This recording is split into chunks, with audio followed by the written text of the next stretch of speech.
तो अपनी एक्टिविटीज को, जो भी आप करना चाहें, अपनी एक्टिविटीज को डेली बेसिस पे करें। चाहे रीडिंग की है, चाहे राइटिंग की है, चाहे आपकी मॉक टेस्ट की इवेलुएशन है, जो भी चीज है डेली बेसिस पे करें। आगे जितनी भी सीट्स आ रही हैं, चाहे असिस्टेंट डायरेक्टर आईबी की हैं, एफआईए की हैं, इंस्पेक्टर एफआईए की हैं, आज से उसकी प्रिपरेशन करें। आपका जैसे अभी स्क्रीनिंग सीएसएसएम की है, वो जस्ट अराउंड द कॉर्नर है।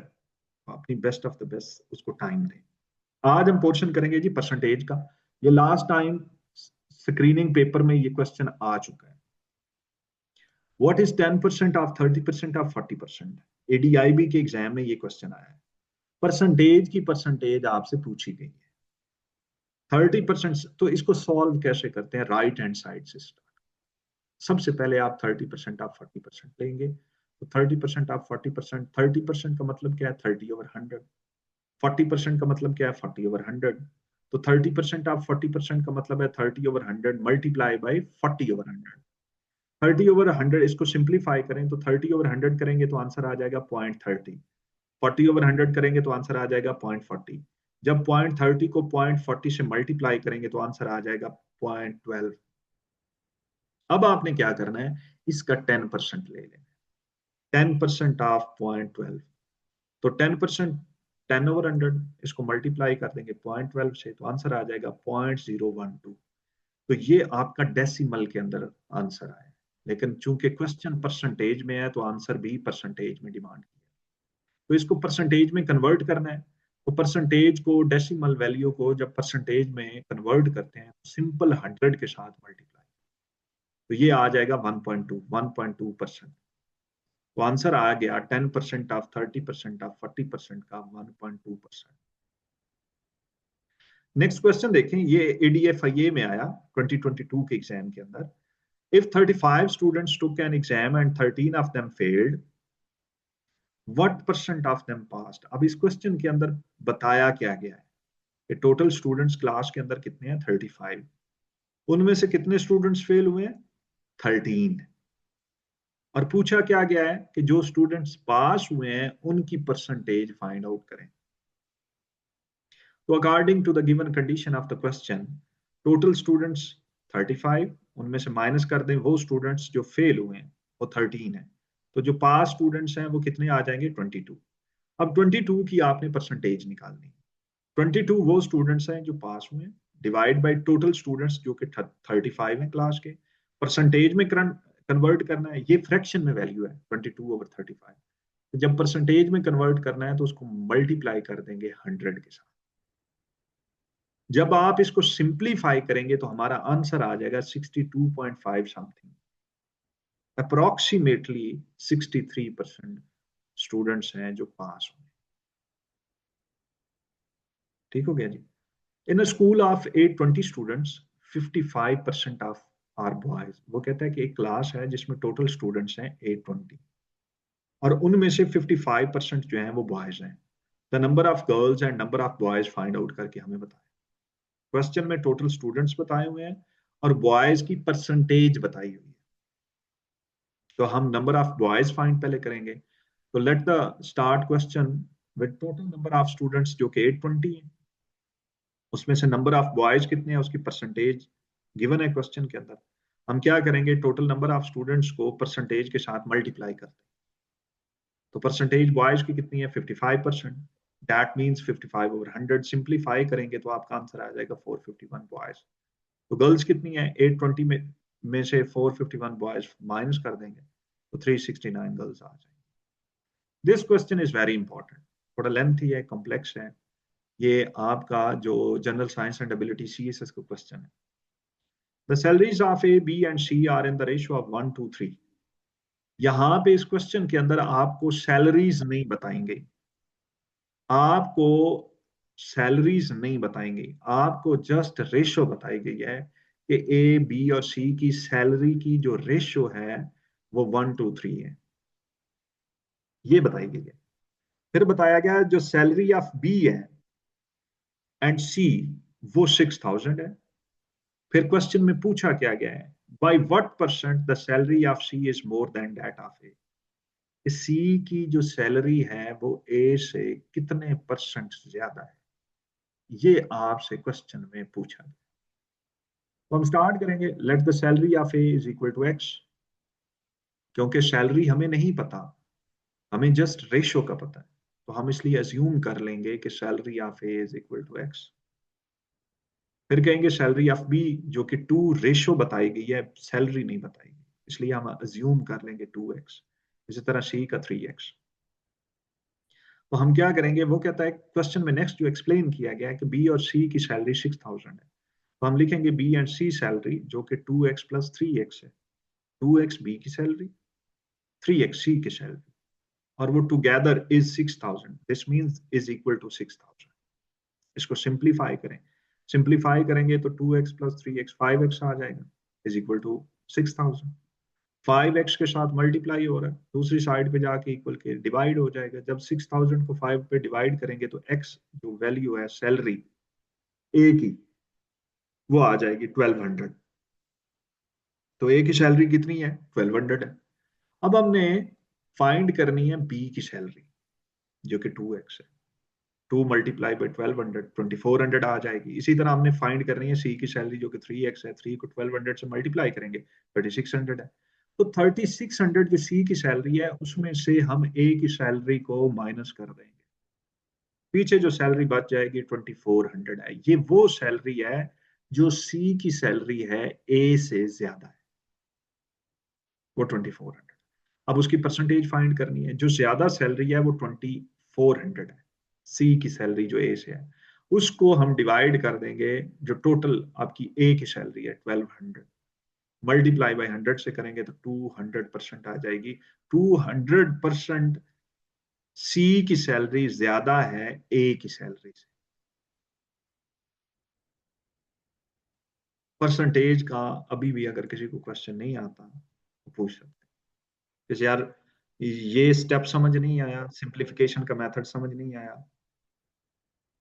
ये क्वेश्चन की अंडरस्टैंडिंग डेवलप नहीं हो सकी, अभी पूछ सकते हैं।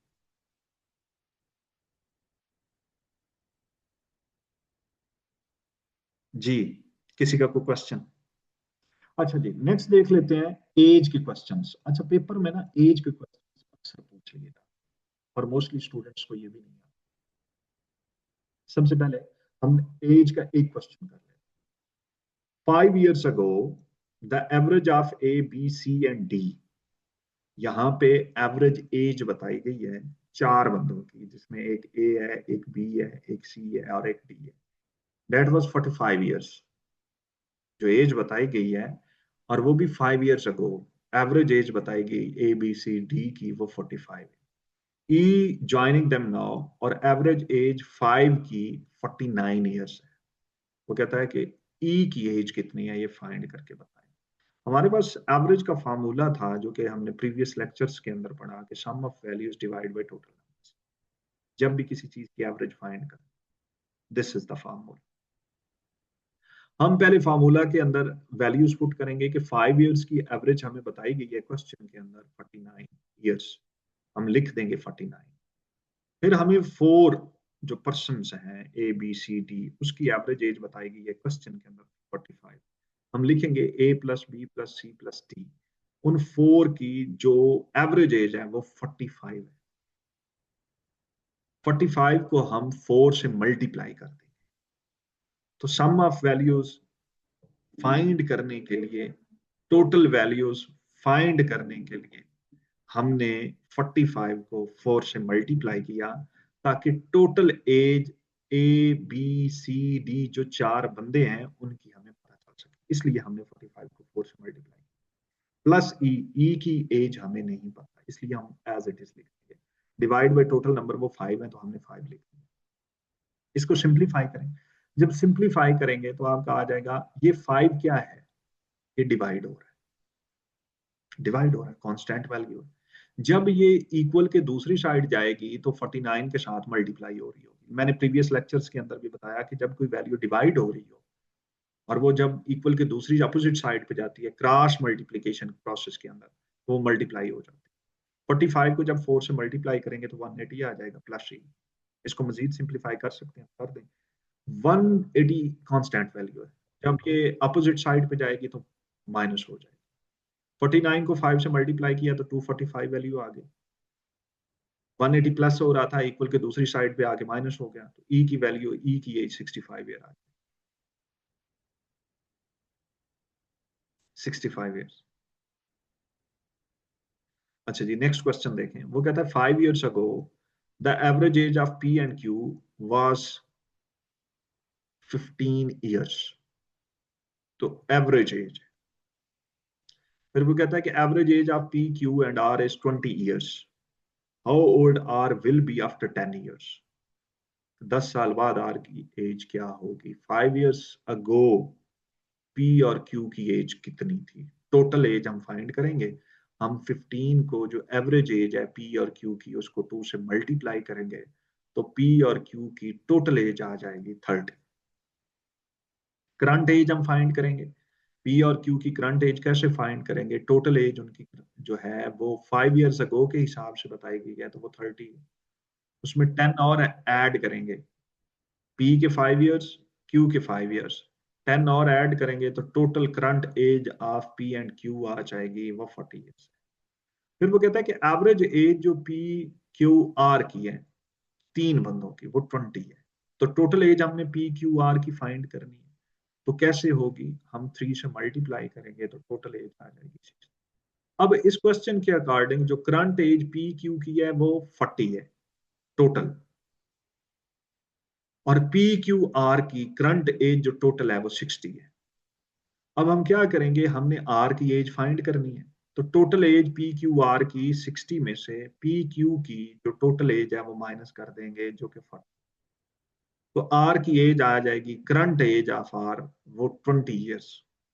बट क्वेश्चन में ये पूछा गया है how old R will be after 10 years।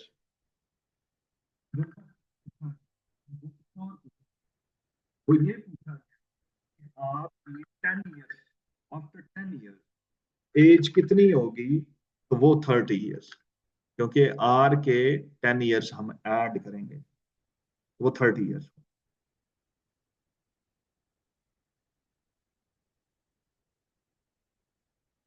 ठीक हो गया। नेक्स्ट जी, वो कहता है कि John is twice as old as Mary. If John is 24 years old now, how old is Mary. तो जॉन जो है इज ट्वाइस मैरिज एज, जैसा कि as per given in the question, John is twice as old as Mary. तो John is twice, यानी जो John की as है वो ट्वाइस ऑफ मैरिज एज है। वो कहता है कि जॉन की एज अभी 24 year है, तो मैरी की एज क्या होगी, उसका हाफ होगी ऑब्वियसली। ये जो आपके एनालिटिकल रीजनिंग क्वेश्चन है वो इसी तरह के पूछे जाते हैं। तो हम लिखेंगे कि जॉन की एज क्या है, वो 24 है, और वो क्या है, twice of Mary's age. 2 multiply by Mary's age. Mary's age क्या आ जाएगी, 2 इधर मल्टीप्लाई हो रहा है, दूसरी साइड पे जाके डिवाइड हो जाएगा, 24 डिवाइड बाई 2, तो मैरिज एज 12 आ जाएगी। नेक्स्ट देखिए, वो कहता है कि इन 5 years सारा will be 30 years old. How old is सारा। तो ऑब्वियसली 25। इन 5 years सारा विल बी 30 years। ये एमओडी का आपको जो पेपर होना है उसमें इसी तरह के क्वेश्चंस आते हैं कि इन 5 years सारा विल बी 30, यानी 5 साल बाद सारा की एज 30 होगी, तो अभी कितनी है, वो 25 है ऑब्वियसली। टुगेदर ग्रैंड मा एंड ग्रैंड पा आर 102 years ओल्ड। ये आपका जो जनरल साइंस एंड एबिलिटी है सीएसएस का, उसका क्वेश्चन है। ग्रैंड पा और ग्रैंड मा की एज जो है टोटल वो 102 years है। वो कहता है कि grandma is 15 years old then grandpa, यानी 15 साल ज्यादा है। इंडिविजुअल एजेस बताएं ग्रैंड मा और ग्रैंड पा की, अलग अलग। इकट्ठे तो बता दिए 102 years, और ग्रैंड मा का बताया गया है कि वो ग्रैंड पा से 15 years एल्डर है। तो ग्रैंड पा को हम, ग्रैंड मा को जी से डिनोट करते हैं, पा को, ग्रैंड पा को पी से। तो ग्रैंड मा एज प्लस ग्रैंड पा एज, यानी दोनों की टोटल एज 102 years है। फिर क्वेश्चन में बताया गया है कि जो ग्रैंड माँ है उनकी एज ग्रैंड पा से 15 years ज्यादा है, यानी जो ग्रैंड पा और ग्रैंड माँ की एज के अंदर डिफरेंस है वो 15 ईयर्स का, G is equal to P plus 15 आ जाएगा। तो सेकंड इक्वेशन को फर्स्ट इक्वेशन में पुट करें तो हम लिखेंगे कि ग्रैंड मा एज जो कि P प्लस 15 है, जैसे कि इक्वेशन में हमने ऊपर फाइंड किया है, प्लस ग्रैंड पा एज इज इक्वल टू 102। तो इसको सिंप्लीफाई करें तो 2P आ जाएगा क्योंकि P 2 टाइम्स है, plus 15 is equal to 102। 15 plus हो रहा है, दूसरी साइड पे जाके माइनस हो जाएगा तो 87 आ जाएगा। 2P is equal to 87। इसको मजीद सिंप्लीफाई हो सकता है तो कर दें, 2 मल्टीप्लाई हो रहा है P के साथ, दूसरी साइड पे जाके डिवाइड हो जाएगा तो 43.5 ईयर्स, मीन्स के 44 ईयर्स अगर कर लें तो ग्रैंड माँ की एज कितनी होगी, उसमें 15 ऐड कर लें तो 59 ईयर्स हो जाएगी, 59 ईयर्स। तो यहां तक एज के क्वेश्चन थे। नेक्स्ट है टाइम एंड वर्क के क्वेश्चन, ये हम नेक्स्ट क्लास के अंदर, जो अपकमिंग क्लास होगी उसके अंदर टाइम, वर्क, स्पीड, डिस्टेंस, जैसा कि आज हमने एज के क्वेश्चन किए हैं, परसेंटेज के क्वेश्चन किए हैं, तो नेक्स्ट क्लास के अंदर हम टाइम, वर्क और बाकी क्वेश्चन जो है वो अलजबरा इज वेरी इंपॉर्टेंट वो करेंगे, वो हम नेक्स्ट अपकमिंग क्लास के अंदर करेंगे। यहां तक किसी का क्वेश्चन है तो वो पूछ सकते हैं।